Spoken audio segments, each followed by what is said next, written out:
Toy time ni Otits na naman. Magandang araw mga pamangkin. Panibagong araw, panibagong bida na naman tayo. At ang next bida natin na bubuksan ay si Yosuke Urameshi ng Yu Yu Hakusho, o mas kilala natin mga batang 90s bilang Eugene ng Ghost Fighter.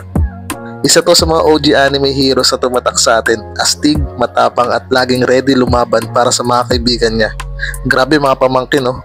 Tingnan nyo yung details, yung pose, yung expression, classic Eugene talaga. At syempre nakuha natin tong Murata fight na to kay Toys ni Sam. Sulit na sulit para sa mga bagong collector tulad natin. Kaya kung gusto nyo pa ng ganitong bida figures, don't forget to like, follow at share para sa updated kayo sa susunod na Toy Time ni Otits. Hanggang sa susunod mga pamangkin, bida lang palagi. Bye bye!